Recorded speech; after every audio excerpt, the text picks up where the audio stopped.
Y buenas a todos. En el vídeo de hoy me gustaría hablar de misterios y preguntas sin respuesta que aún hay pendientes en el manga de Next Dimension, sobre todo de las paradojas temporales que pudo crear el viaje al pasado de los protagonistas. Dicho esto, comenzamos. ¿Por qué Tenma usa la versión 3 de la Cloth de Pegaso? Si nos fijamos, Tenma lleva una armadura de Pegaso que se correspondería con la versión 3, la que vimos en la saga de Hades cuando las armaduras de bronce son reparadas por la sangre de Atena. Es decir, esta versión de la armadura de Pegaso es la que va justo antes del estado divino de la God Cloth. En realidad Tenma debería portar la versión 1 de la armadura de Pegaso que se vio en el manga clásico. ¿Dónde están los demás caballeros de bronce y plata? Es curioso que en Next Dimension no se han visto otros caballeros de plata o bronce del siglo XVIII. Solo conocemos a Tenma y a los dorados. Pero lo más probable es que haya más caballeros de plata y bronce, aunque Kurumada no los haya mostrado. Aparte, Shion y Doko se supone que fueron caballeros de bronce antes de ser ascendidos a dorados, y personalmente dudo mucho que en el santuario solo estuviesen los dorados con Doko y Shion, sobre todo teniendo en cuenta que la Guerra Santa del siglo XVIII contra Hades estaba próxima. ¿Por qué las armaduras doradas no resonaron cuando se unieron las 13? En la serie clásica se ve cómo las armaduras de oro resuenan cuando la armadura de Sagitario volvió al santuario después de 13 años. Un fenómeno parecido se pudo ver en la saga de Hades, cuando las 11 armaduras de oro se reunieron en el Muro de los Lamentos y empezaron a llamar a la armadura de Géminis que en ese momento portaba Cano. Por lo que lo lógico sería que también hubieran resonado todas las armaduras de oro cuando resucitó Fyuko, ya que sería la primera vez que las 13 armaduras de oro se reunían después de siglos. ¿De dónde sacó Suikyo la armadura de Pegaso? Como todos sabemos, Suikyo fue quien entrenó a Tenma para ser caballero y antes de marcharse le entregó el Cloth de Pegaso. Hasta aquí todo bien. El misterio viene si pensamos de dónde sacó Suikyo la armadura. ¿Se la llevó cuando partió del santuario? Una posible explicación es que viese el futuro en el agua de la Cloth de Copa y supo que conocería al que sería el futuro caballero de Pegaso. Además, también sabría que este tendrá un papel destacado en la guerra por ser amigo de los que serán las reencarnaciones de Atena y Hades en el siglo XVIII. ¿Quiénes eran los anteriores Libra y Aries? Kurumada no ha dado de momento nada de información sobre este tema y parece que no lo hará. Lo único que sabemos es que en el siglo XVIII parece ser que no había caballeros de Aries o Libra, algo que se contradice con el hecho de que los dorados siempre nacen destinados a serlo, por lo que, junto a los otros 10 niños destinados a ser dorados, debieron nacer otros 2 destinados a ser los Libra y Aries de la época. Otra posibilidad es que los que debían ser los Libra y Aries en el siglo XVIII fuesen de la generación anterior y estuviesen vivos pero desaparecidos por algún motivo. Si esto fuese cierto, explicaría por qué no nacieron los 2 niños destinados a ser Libra y Aries, ya que los portadores de las Cloths estarían vivos aún. Por eso algunos piensan que el patriarca de Next Dimension, cuya identidad es desconocida por ahora, pudiese ser el antiguo caballero de Libra o Aries. ¿Dónde está el espectro de Weaver? Un hecho curioso es que Next Dimension nos ha mostrado a 2 de los 3 jueces del infierno, pero aunque el manga ha anunciado su próximo final, aún no ha aparecido el espectro de Weaver, lo que ha llevado a que la gente cree teorías sobre su paradero. Algunos dicen que el espectro de Weaver del siglo XVIII estaría haciéndose pasar por el patriarca del santuario, por eso no conocemos la identidad de este. Además, en los últimos capítulos se supone que este espectro de Weaver, haciéndose pasar por el patriarca, fue quien le entregó a Ikki la espada de Crisos para que mate a Atena, pues se sabe que la venida de la Atena del futuro afecta al despertar de la Atena del siglo XVIII y también a Hades del siglo XVIII. La verdad es que la idea de que el espectro de Weaver fuese el patriarca es una teoría interesante, pero no creo que tenga mucho fundamento. A estas alturas, todo lector de Next Dimension sabe que el patriarca no es realmente un traidor, sino que se alió con Odiseus y Suikyo para matar a la Atena del futuro, porque su viaje al pasado pone en peligro el universo entero. ¿Quién es el patriarca? La identidad del patriarca de Next Dimension es un gran misterio del que aún no sabemos nada.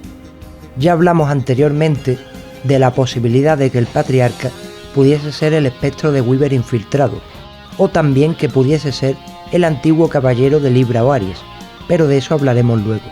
Una posibilidad interesante es que el patriarca podría ser el personaje mitológico Teseo, lo cual se vuelve más probable si tenemos en cuenta que podía invocar el laberinto de los dioses y que le dio a Cardinales el hilo de Ariadna para entrar y salir del laberinto. Si miramos en nuestro libro de mitología, veremos que Teseo entró en el laberinto para matar al Minotauro y salió de allí sin perderse gracias al hilo de Ariadna, por lo que no es descabellado pensar que el patriarca podría ser este personaje de la mitología. Aparte, en el Tenkai, los ángeles se llamaban Odiseus, Teseus y Touma.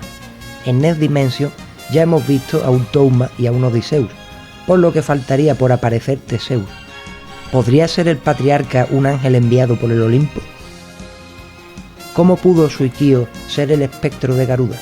Kurumada no ha dado precisamente mucha información sobre el personaje de Suikyo. Se supone que este nació destinado a ser caballero, pero debido a las circunstancias decidió pasarse al bando de Hades.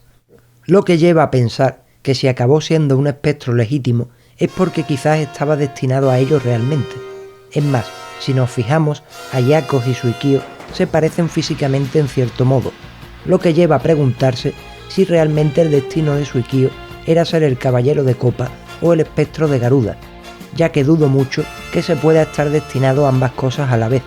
Mi opinión es que las circunstancias personales de Suikyo lo llevaron a convertirse en caballero, pero su destino era ser un espectro de Hades. Otra posibilidad es que el caso de Suikyo sea parecido al de Canon, quien usurpó el puesto de dragón marino engañando a Poseidón, por lo que Suikyo no tendría realmente el alma del portador de Garuda como si tenía Ayakos en el siglo XX. Pero si esto fuese cierto, ¿qué pasó entonces con el alma del portador de Garuda en el siglo XVIII? ¿No llegó a despertar como el alma del portador de dragón marino en el siglo XX? La relación de Odiseus con los dorados. Parece ser que todos los dorados, a excepción de Izo de Capricornio, tenían desde niños una relación muy estrecha con Odiseus. Hay mucha gente que cree que este era algo así como el maestro de los dorados, pero dudo mucho que un caballero de rango inferior fuese el maestro de los que serían los futuros caballeros de oro.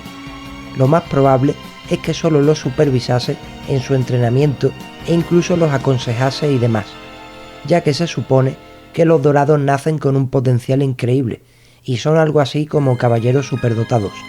Solo necesitan entrenar por su cuenta para pulir el don que tienen y aprender las técnicas relacionadas a cada armadura que portan. Por eso imagino que el papel de Odiseus con los dorados era más bien como el de, entre comillas, hermano mayor de estos, aunque en el caso de Doko y Shion estos no eran aspirantes a dorados, pero aún así tenían una relación cercana con el caballero de Ofiuco. Y ahora hablemos de Izo. La razón de que este no tenga ninguna relación con Ofiuco se debe principalmente a que Izo entrenó prácticamente todo el tiempo en Japón, por lo que no llegó a conocer a Odiseus en vida.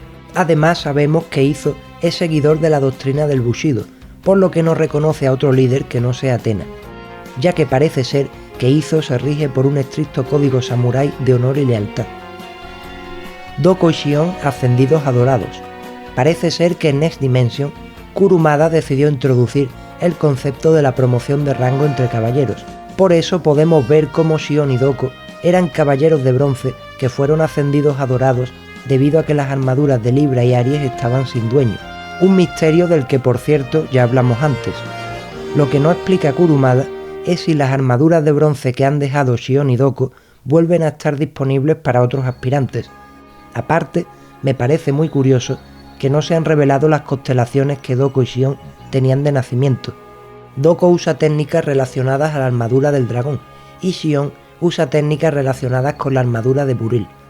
Por tanto, no es descabellado pensar que antes de ser ascendidos, Doko y Shion fueron los caballeros de dragón y Buril respectivamente.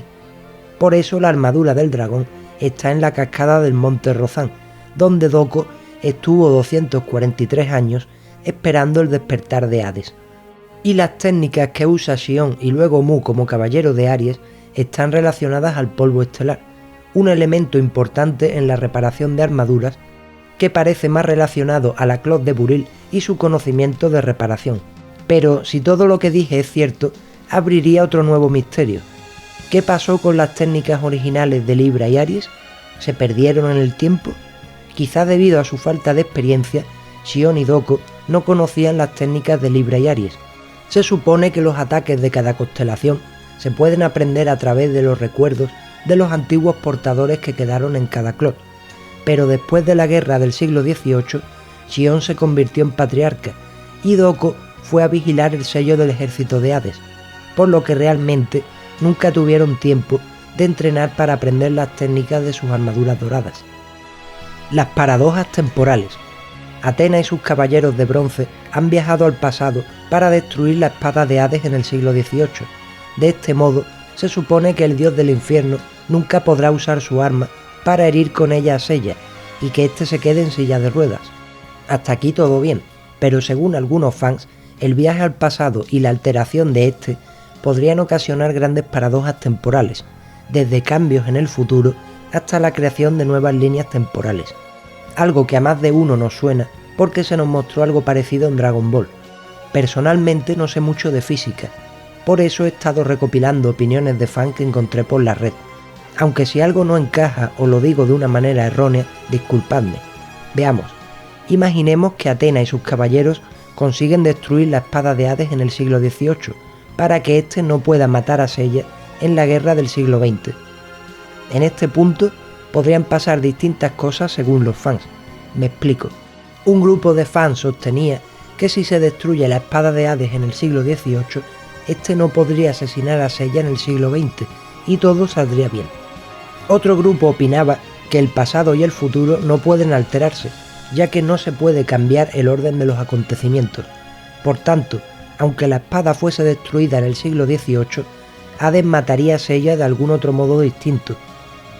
Finalmente, había un tercer grupo que me pareció el más interesante, ya que su hipótesis era que aunque no se pueden modificar el pasado o el futuro, sí se pueden crear líneas de tiempo alternativas.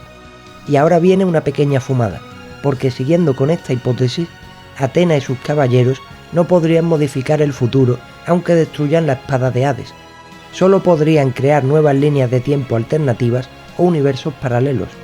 Así que os voy a resumir los posibles universos paralelos más interesantes que podrían haberse creado con el viaje al pasado de los protagonistas. La primera posibilidad es que, si consiguen destruir la espada de Hades, Atena y compañía creen una línea temporal donde Seiya nunca acabó en silla de ruedas, ya que Hades no tenía su espada para dañarlo. Esto no es tan malo dentro de lo que cabe, pero ahora viene lo turbio.